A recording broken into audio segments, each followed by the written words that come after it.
Serius, gue ditawan kuntilanak.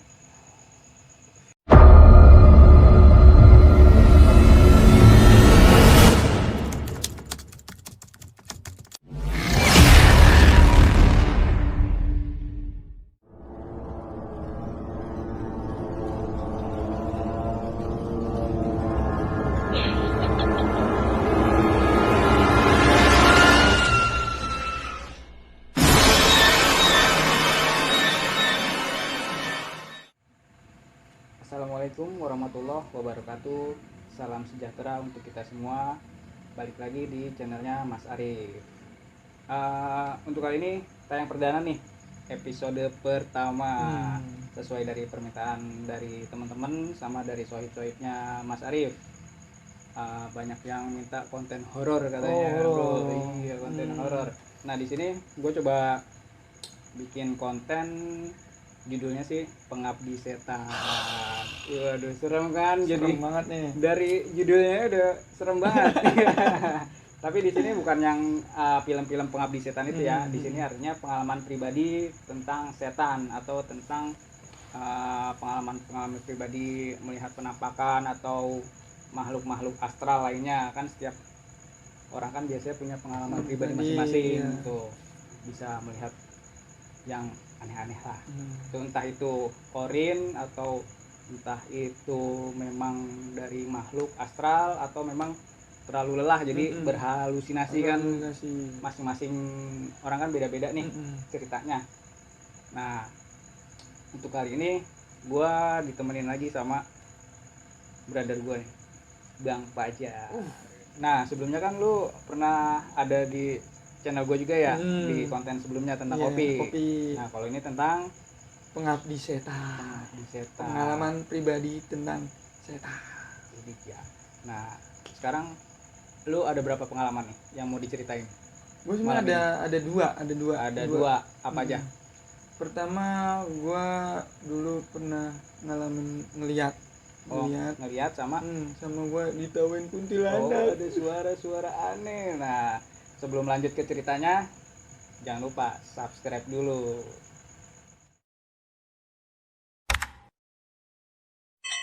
Nah, oke sob, udah di subscribe kan? Kita lanjut ceritanya nih. Dua cerita horor dari saudara gue nih, brother Fajar. Oke brother, gue pengen cerita gini. Gue ada dua kan pengalaman pribadi nih, tentang pengalaman pribadi berjumpa atau apa? Santai bro, nggak usah tegang. Yaudah, bentar. Biar enak, gue pengen ngerokok dulu nih. Lu ada rokok kan bro? Ada. Lu ada nih. Ting Biar we. lebih santai. Ngelinting sambil di ewe. Oke? Nit. Oh, lu ada korek ya bro ya? Ada. Aduh, sorry bro. Double.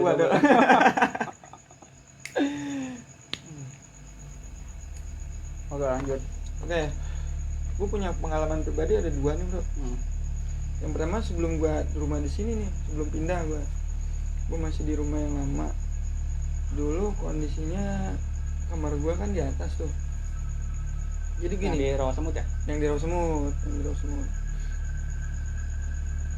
Gue lagi tuh kebangun ceritanya nih, udah tidur terusnya kebangun.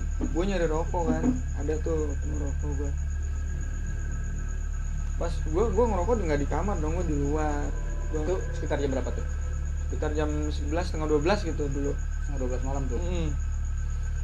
Gue buka kamar, kan posisi rumah gue tuh pinggir jalan persis, pinggir jalan raya tuh. Kamar gue juga pas buka pintu langsung jalan raya. Sambil jalan di depan. Nah, itu gue ngerokok di situ di depan, asik, makal. Gue lihat dari kejauhan tuh ada orang. Gue mikirnya sih awalnya orang jalan dari jauh tuh. Gue liatin sambil begini tuh, sambil di atas tuh begini. Soalnya di atas di tingkat lu ngeliat ada orang jalan gitu. Tapi masih jauh tuh kondisinya. Gue lihat jalan biasa. Nah, ketika gue liatin kok dia jalannya nunduk terus ke bawah tuh, nunduk sampai dia pas persis di bawah gua tuh bro. Pas di bawah gua kaget pas dia langsung ngeliat ke atas ke arah ke gua tuh nggak ada mukanya bro. Nggak ada mukanya. Anjay, gue merinding cuy. Gue langsung merinding ya. Gue bener asli sweat. Pas ngeliat ke atas nggak ada mukanya, gue langsung ngibrit bro. Anjing, gue rokok masih panjang, gue lemparin ke itu setan tuh. Gue mikirnya tuh setan tuh. Gue langsung masuk ke kamar, langsung kurban gue sama selimut tuh. Udah nggak berani lagi gue keluar, udah lanjut tidur gue. Itu jam 12 malam. Itu sekitar jam. Tapi kalau dari pas dia jalan nggak ada lu curiga? Enggak, soalnya dia napak bro. Dia napak. Dia bawa tas, pakai topi. Dia jalan nunduk. Makanya gue penasaran kok dia jalan nunduk terus gitu kan. Tapi pas di depan lu Pas nengok. Dia nengok ke atas. Gue nggak manggil dia, nggak pokoknya nggak manggil dia deh gitu. Tahu tuh dia nengok ke atas, gue ngeliat gak ada mukanya bro. Serem bro, asli serem banget. Gue langsung ngibrit, gue langsung ke dalam. Gue gila itu orang tuh. Sorry, bukan orang, setan tuh parah tuh. Yang perdana ceritanya udah horor gini. Dan itu pengalaman pribadi yang pertama bro, itu. Dan kedua gue ada lagi nih, pas gue pindah rumah. Udah jalan ada sebulan atau sekitar 2 bulanan kesini. Pindah ke sini. Anjir, ini lokasinya. Ini lokasinya bro. cuy. Aduh, gue merinding. Lu di sini? Di sini bro, gue di sini persis. Cuman gue bukan di lokasi ini, tapi di kamar gue.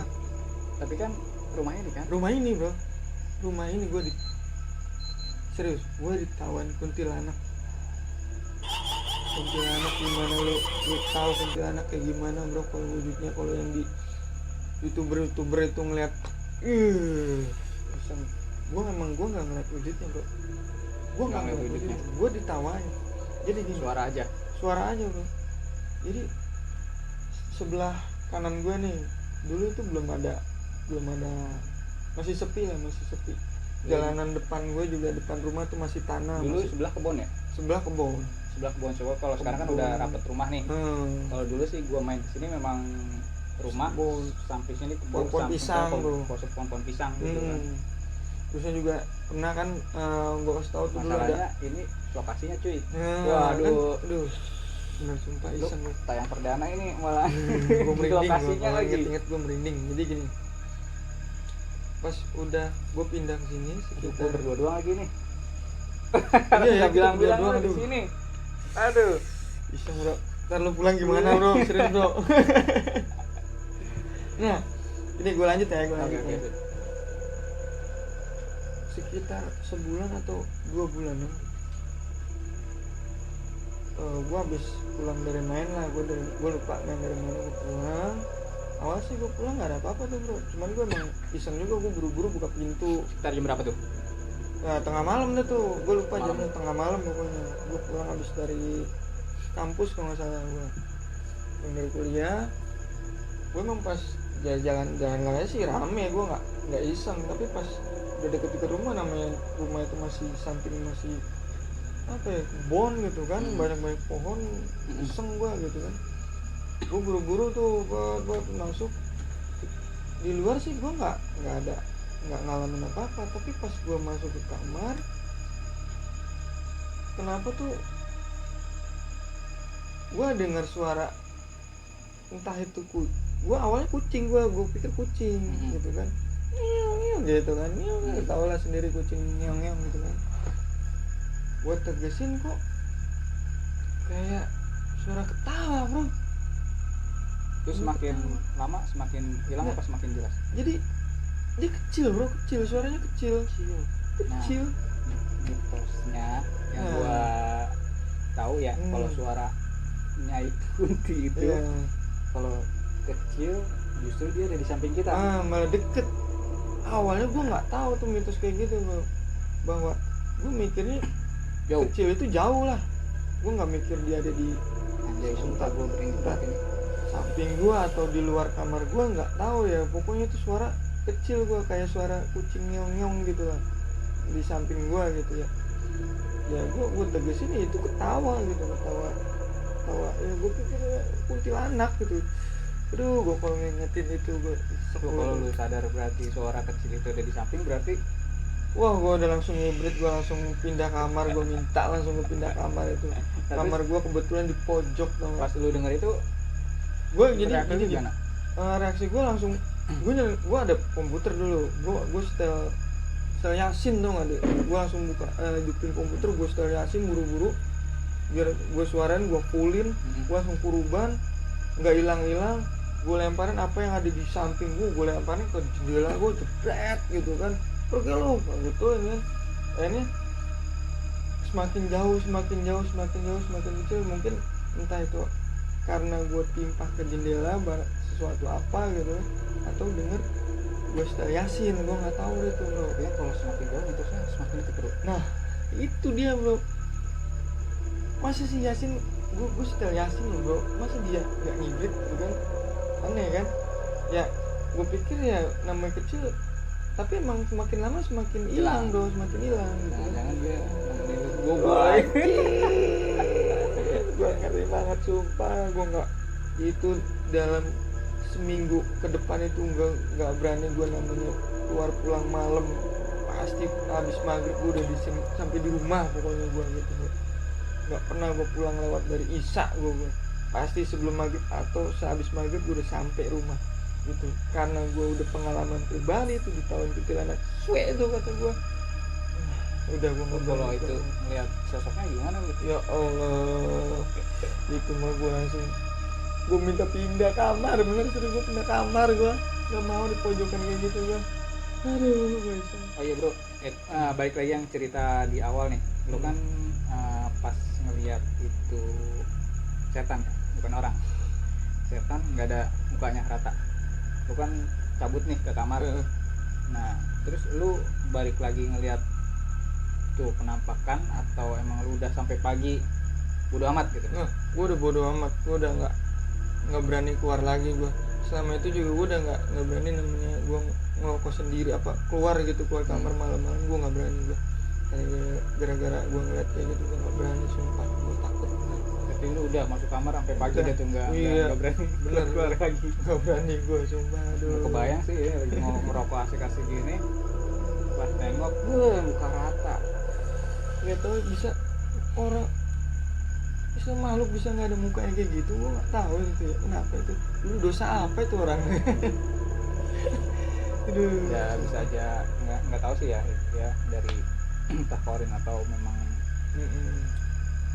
penampakan memang makhluk halus yang menampakkan diri kan. Ini bro, Ada sebenarnya lagi? ada lagi nih bro, cuman bukan pengalaman gue diceritain sama keluarga gue gitu ya. Ternyata keluarga gue juga diusilin nih, sempat diusilin pas gue pindah di rumah. sini sana? Di sini lagi bro. Lagi dah. Allah, lu ceritain Gua lokasinya lagi. Iya gini bro, jadi emang ya wajar sih ya, gue nempatin dulu ini kebon gitu kan, tahu-tahu didiriin rumah. Udah gitu gue dulu pas sebelum gue diriin gue nemuin sesajen dong di pohon gue. Sajen serius Di sesajen. kebun ini? Iya, jadi dia tuh ada ditampah, digantung, isinya tuh kayak ada gelas, ada rokok, terus ada rempah-rempah nggak tahu tuh apa, gue lupa tuh ya ada di situ ya. Ini ya sama bokap gue ya dibuang aja udah gitu, karena mau dibangun buat apa kan, ada gitu kan, pohonnya juga ditebang ya kan, didiriin. Nah itu selain gue ternyata juga keluarga gue nih, dari bokap gue bro, sampai kakak gue tuh diusilin di sini bro. Pertama gue ceritain kejadiannya, nyokap bokap gue. Jadi suatu malam tuh udah pada tidur semua nih. Nggak tahu kenapa itu jendela di kamar nyokap gue itu seperti dilempar batu bro. Kamar nyokap lu ini kan? Iya. dari sini. Iya, Gila nih Gila. cuy. dilempar Bener aja batu, nih di lokasi sampai weh. prang, suara prang. Akhirnya bokap nyokap gue bangun kan, astagfirullahaladzim gitu kan. Bangun, dia ngeliat jendela, buka jendela. Perasaan ini jendela kayak dilempar batu, tapi nggak pecah bro, kaca Batunya nggak juga pecah, nggak ada. batunya nggak ada, cuma suaranya doang. Bayang bro, ngeri Lokasinya bro. depan mata gua nih. Gila. Jendelanya. Serius, asli gue merinding tuh merinding gitu. Tuh, kalau ingat dulu tuh gue diceritain aja gue. Mungkin gue ada sebelum itu gue ada lagi bro. Selain itu ada lagi bro. Ada lagi. Kakak gue Siapa? nih, Dewi. Kelly. Oh, Tete Leli. Kakak gue Anak kedua ya. anak kedua. Jadi gini, sama malam juga tuh, malam Di sini juga. di sini juga. Astaga. Ini kayaknya gua salah ngambil spot buat ngobrol-ngobrol nih. Ponangka deh bro, serem banget. Kayaknya di belakang gue nih ponangka nih cuy. Nih kakak gue bro, pokoknya suatu malam lagi nih bro, udah pada tidur kan semua, dari gua, kakak gua, motor pada dimasukin ke dalam nih. Motor udah pada dimasukin, udah rapi, udah dikunci semua, udah mau tidur. Tahu-tahu bro, itu motor ada yang jatuhin bro. Suara motor jatuh, gua pada bangun semua bro. Tapi bener jatuh motornya. Kagak bro, aneh gak bro? Motornya nggak jatuh. Motornya nggak jatuh, suaranya doang, suara motor jauh, bubrak. Gak horor banget bro, Bener-bener. serius Gua bro. ini episode pertama ceritanya. Terus di lokasinya pula ini. Ntar gua pulang gimana ini? Gua anterin bro, tenang bro. Lalu pulangnya gua anterin lagi. Gua nginep di rumah lu. Nah, pas udah bangun tuh, pada kaget kan, kok motor nggak ada yang jatuh, tapi suara motor jatuh.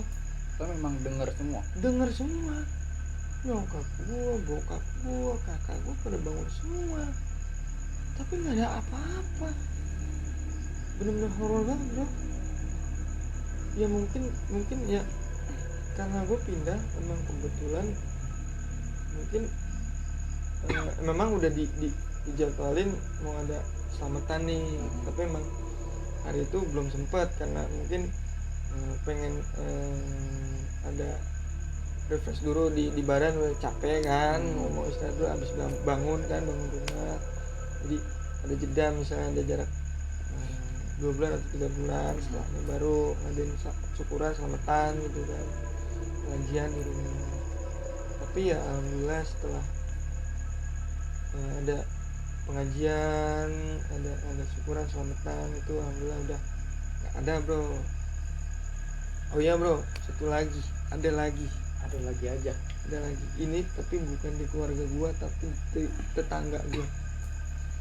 Sini juga. Di sini juga tetangga gua yang diceritain sama tetangga gua yang depan rumah gua. Jadi gini, sama malam juga. Nah, pas siangnya itu, pas kita lagi ngumpul sama tetangga nih, tetangga nanya, wih, itu kakak gua, itu tetangga gua ngeliat kakak gua katanya tengah malam keluar buka pintu, tapi jalannya ke samping rumah, ada samping. Gua langsung diri lagi nih, gua nih buka pintu langsung jalan ke kebun. Lu ngapain malam-malam coba? Dan Tangga lu ngeliat kakak lu mirip kakak gua keluar rumah ke arah kebun ke samping.